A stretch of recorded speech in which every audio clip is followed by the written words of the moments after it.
bottle, I've been drowning, I've been floating away. Every other dollar that I got in bed, I probably went into the way. I'm f***ing okay, I ain't liking it, babe. I don't even wanna talk, I'm just smoking my haze. I've been stuck in my ways, I've been stuck here for days. I've been staring at the clock as the radio plays. I'm enslaved. Yeah, rolling another, I'm stuck in my seat for the whole control of my speech. Yeah, I've been trying to get off this couch for a minute and a whole week. No kidding, I'm skinny, I cannot eat. Got a million that depend on me. Yeah, every friend in my family, from a girl, every fan I meet myself. I'm too on till I'm too off. Come down, make new thoughts, like jumping off of that rooftop. Oh my devil, when I do nothing to make moves based on my mood drops. Like who's lost? Like who's lost? It's yo, stand. Hey, what's up, guys? I want to wish you guys a Merry Christmas from my family to yours. And what I'd like to talk to you about today is there's been a lot of discussion about why there was so many people cleared so quickly in the Idaho 4 case, and there was no explanation given why they were cleared so quickly. And I know the Gonzalez family, they were wondering about that too. Yeah, everyone was just cleared really quickly without an explanation given. So I mean, who was cleared quickly? Well, we know more than likely it was Dylan and Bethany and Jack D, Jack S, and of course Jack S. He's a really strange character because the night of the unalivings, he quickly went out to his parents' cabin, and I think his mom or something took him out there, or he drove his truck out there. And there's another thing that I'm kind of wondering about: why you had Quinn Kelly jumping up and down in his parents' living room, like saying, look at me, I'm here, I'm not there, I'm here, I'm here. Like he was trying to develop an alibi, maybe, that he was at his parents' house, but not there in Moscow, even though around 3:14 in the morning, it looked like his truck driving down the street there by Banfield. So there's just a lot of different oddities in this case. And everyone's saying, oh, Brian did it. Yeah, he's the only suspect. Well, how do we know that?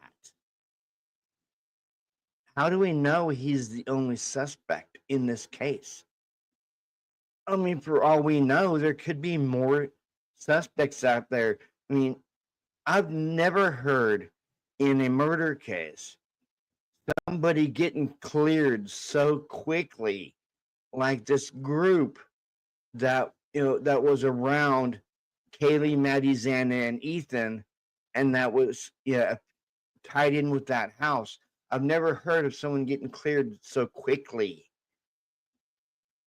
Like they were cleared, I think, like the same day or the next day.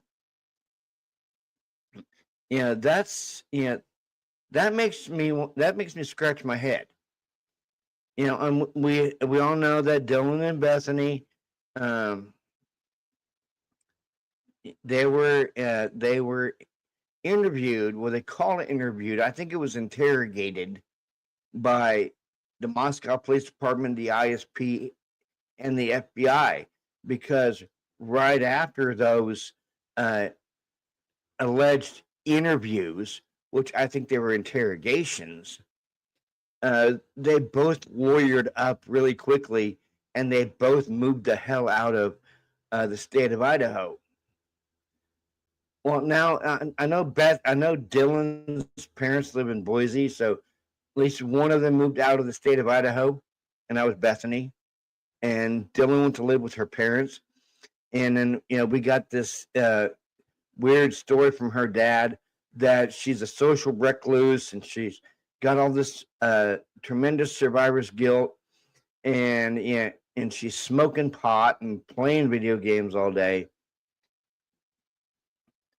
And well, let's see here.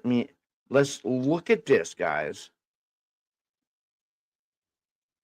4 people were unalived in that home. The only 2 people left alive was Dylan and Bethany. And Dylan somehow opened her door 3 times that night. And on the 3rd time, she saw the quote unquote killer walking towards the backsliding glass door. And then we get basically the random generic statement: 5'10" or taller, athletically built, not muscular, bushy eyebrows, which is basically just a random generic statement of anybody there on the state of as Idaho Idaho, the University of Idaho's campus. That's just the basic generic description of any male on the campus. And mark my words, the Banfield, didn't Saeed have bushy eyebrows? If you go back and look at the videos of Saeed, with his 2 cans of beer, he had bushy eyebrows. And he had some weird stuff on his phone that night too. When he was looking through his phone for his quote unquote picture of his ID, you saw some weird stuff on his phone that he was trying to prevent the body cam from picking up. And then we have the whole, going back to Dylan, we have the whole 8-hour delay. 911 not called for 8 hours. It makes me wonder exactly what went on in that 8 hours. It just makes you wonder.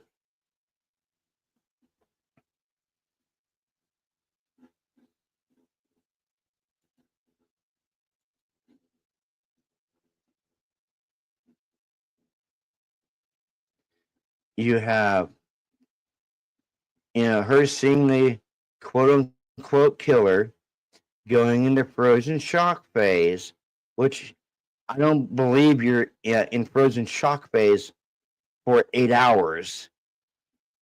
And if you were in frozen shock phase, you wouldn't have the wherewithal, guys, my viewers, you wouldn't have the wherewithal to lock your door.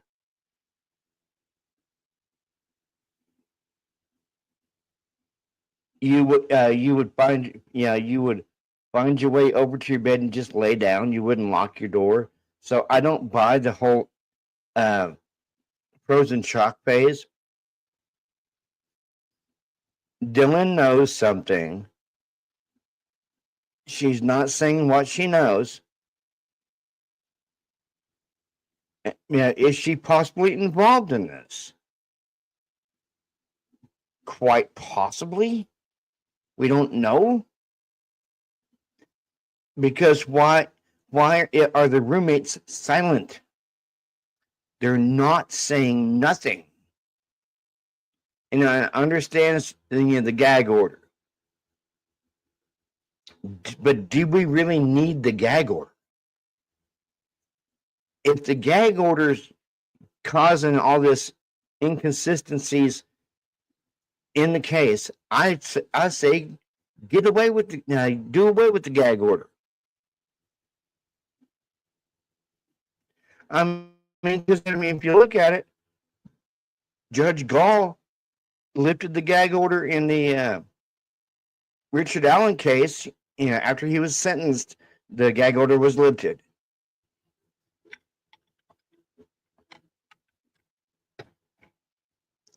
But there's just like, I love you too. Sorry, my daughter. There's just so many like oddities, I would say, in this case when it comes to the roommates, when it comes to the police. That's one of the oddities. Oh, we're gonna say it's a targeted attack, but we don't know if it was the house or the occupants. But you're gonna have to trust us. Y'all remember that from Chief Fry? You're gonna have to trust us. And then with the whole 22,000 Elantras, they're in and around Moscow.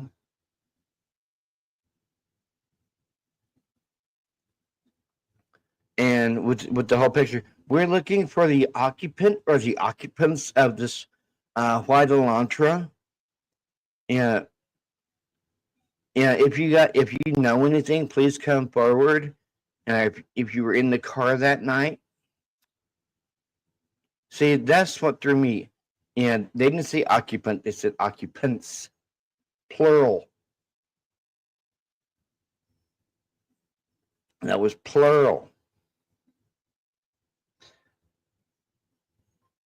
And if y'all are positive that this guy's the killer, why would you let him drive 2,500 miles from Pullman to Albrightsville, Pennsylvania? Why wouldn't you just bring him in for if you were steadily looking at this guy, from November 18th on, why wouldn't you bring him in for questioning? That's what I don't understand. I believe Brian's being framed. I really do. And I'm going to go back to it, guys. The lack of forced entry. That house was a party house. And there was people going all hours of the night. So you have all these people going in and out of this house all hours of the night. Could someone have left the front door open when they left? Yes. Because according to Olivia Gonzalez, that house was an iconic house. And Maddie and Kaylee were so excited living in the iconic house. But what I don't get, if Kaylee was so excited living in the iconic house, how come she moved back to her parents?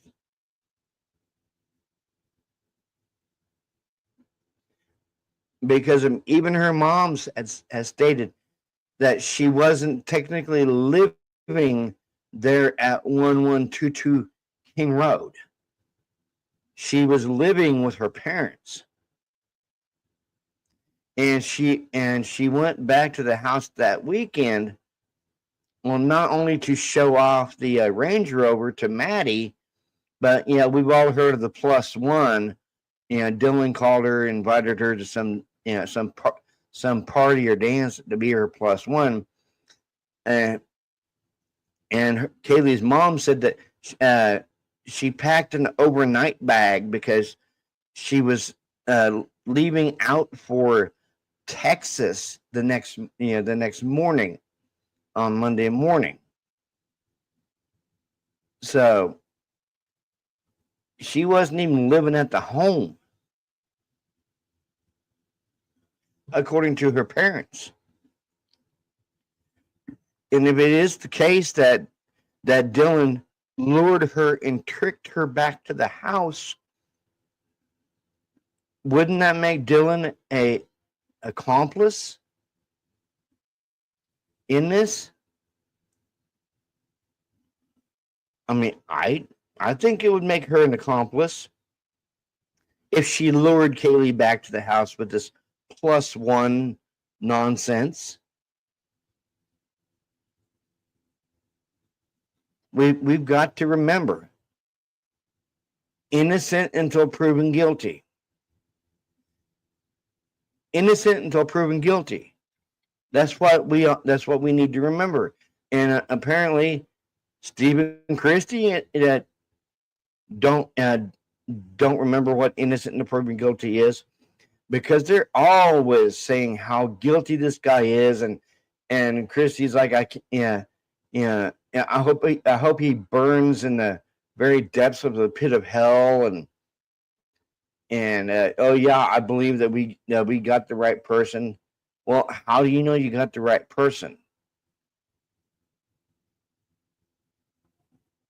Some suspects were cleared too quickly. And I'll say it again. How do they know they have the right person? Because a lot of the players in this game were cleared too quickly.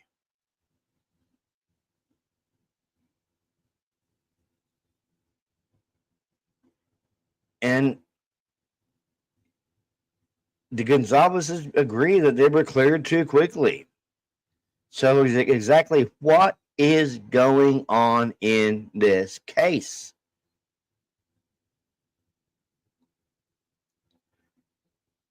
And you have the mainstream media narrative going on as well. You have Nancy Grace, who's up there on her bully pulpit on her YouTube channel and the Law and Crime Network, and she's up there on her bully pulpit. This guy's guilty. This guy, everything. She just, casting freaking, fireballs and fiery spears at this dude. Oh, he's guilty. He did it. He did it. I've seen the crime scene photos. Well, goody for you seeing the crime scene photos. I thought those were behind the gag order. So if you've seen the crime scene photos, wouldn't that be violating the gag order? I think it would be. And then you have Chris McDonough finding that glove outside the home.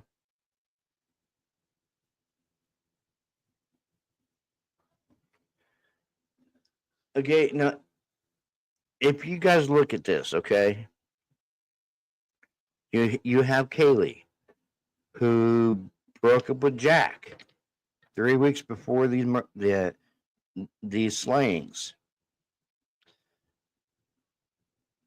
She did break up with him. There was no timeout, like her mom said. If there was a timeout, she wouldn't have unadded him from everything. So picture this. You have a very hurt and very vengeful ex-boyfriend who just so happens is the roommate of Adam.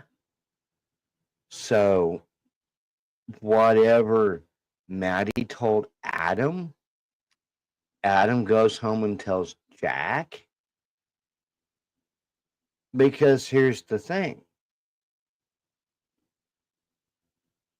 During the time that she was, during the time that Kaylee, like right before she was stabbed to death, she'd called Jack, like a handful of times, and so did Maddie. Why didn't Jack answer his phone? Why didn't Jack answer his phone? That's a very valid question we need to all ask ourselves in this case. If Jack was innocent, why didn't he answer his phone? If Jack was innocent,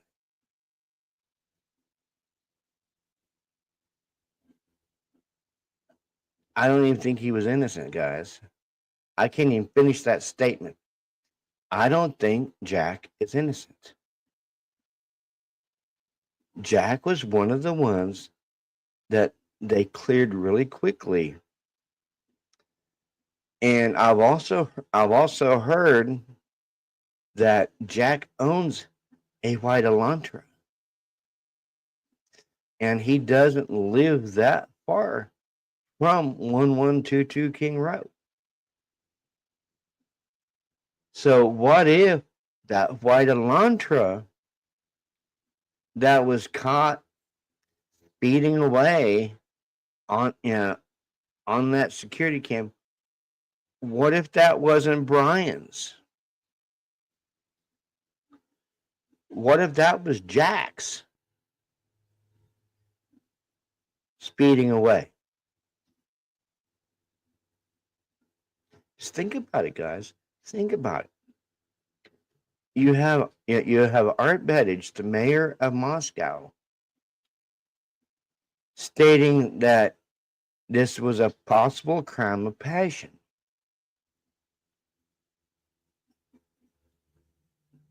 That's what Art Bettage said. It was a possible crime of passion or a burglary gone wrong. You have two ex-lovers, Jack D and Kaylee. Kaylee frantically calling Jack before she was killed. Jack didn't answer the phone. Maddie frantically calling Jack before she was killed. Jack didn't answer the phone. Put two and two together. If Jack wasn't answering the phone when they were calling him frantically, what if Jack was there at the house waiting outside for the killer? Or that whole the whole scenario with the calls to Jack, think about this. Jack setting up his alibi and Jack is the killer.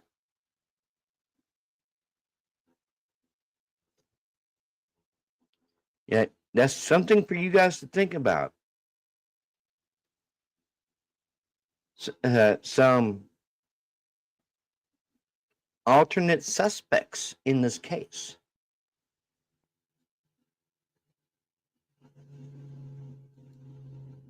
Because we did have two lovers or two ex-lovers, Kaylee and Jack. And we've all seen that that look that Jack and Steve G made at the Memorial of Life.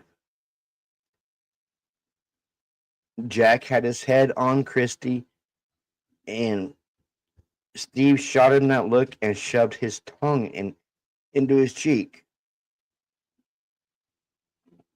So there's something right there that either we've missed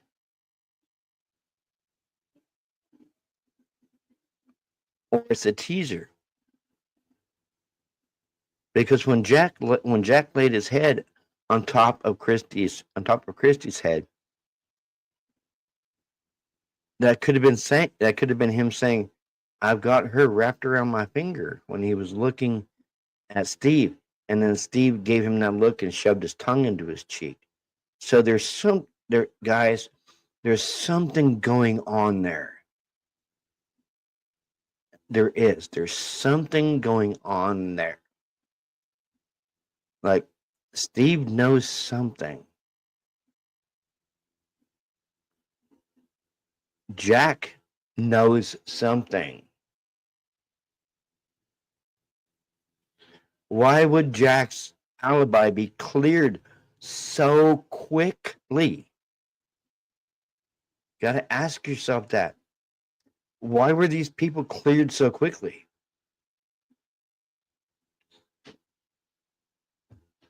Why was Jack cleared quickly? Now, Dylan and Bethany would have an argument about being cleared quickly, is because they were in the house that night, but see, here's the thing: Bethany's room is on the first floor, so she wouldn't be able to hear what goes on the third floor. But maybe she heard that one hell of a battle going on the second floor. And see, here's the thing with that too: if there was one hell of a battle going on the second floor, why didn't Dylan hear it? Or possibly Dylan did hear it, and Dylan heard everything that happened that night. But she still didn't call 911. Excuse me. Didn't call 911 for 8 hours. And can one man kill 4 people in 8 minutes? Yeah, I'm still kind of wondering about that. Can one man kill 4 people in 8 minutes? Just makes you wonder. This entire case makes you wonder.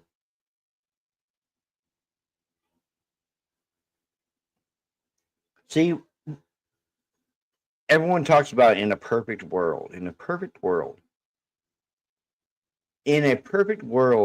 you wouldn't have people like Nancy Grace throwing their 2 cents in to a true crime case, because she's literally unbiased. No, not unbiased. She's biased in a lot of the cases that she covers. She's biased, especially the way she makes fun of Brian. She makes fun of Ann Taylor, and she had Steve Gonzalez on, and she was basically kissing his ass on her show. But,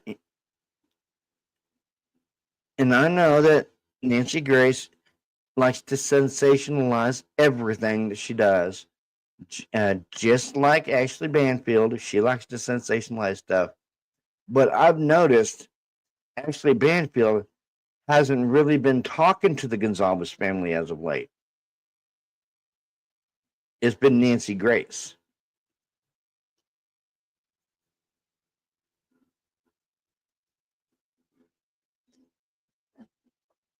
But yeah, that's my one perfect world, that people like Nancy Grace don't butt their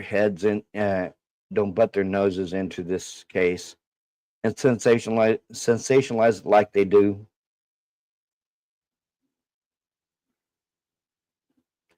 Yeah, and guys, we need critical thinking and open mindedness, and there is a lack of conclusive evidence, and we have the open-mindedness for alternative explanations. And I encourage you guys, as my viewers, as my subs, to research the case further and form your own conclusions.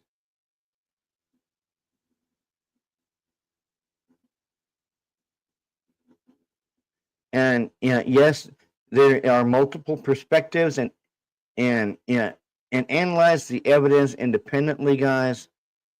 Even though we haven't seen any of the evidence as of late,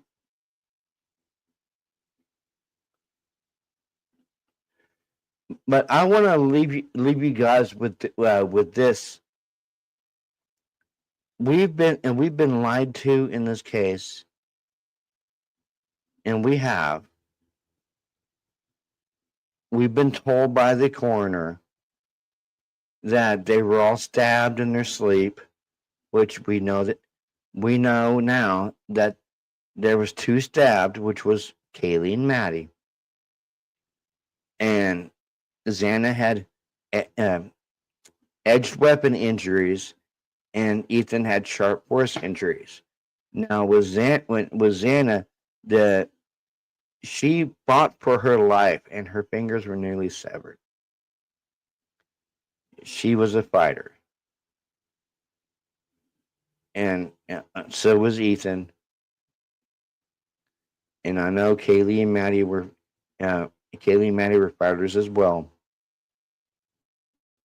But I just wanted to leave you with this lingering question. If they can get so much stuff wrong in this case, and what I mean by that is you have Dylan's saying that she thought she heard the sounds of Gonzalez playing with her dog.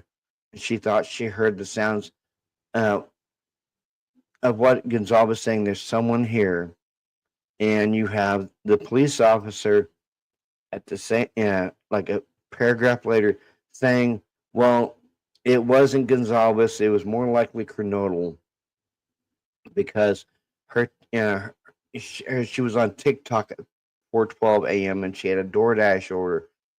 If they could throw their own witness under the bus like that,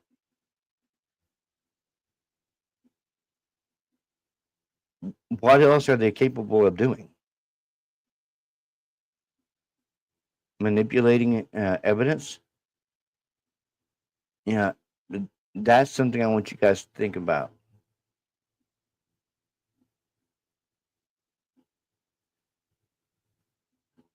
And I would love for you guys to leave a like and leave a comment. Let me know what you guys feel.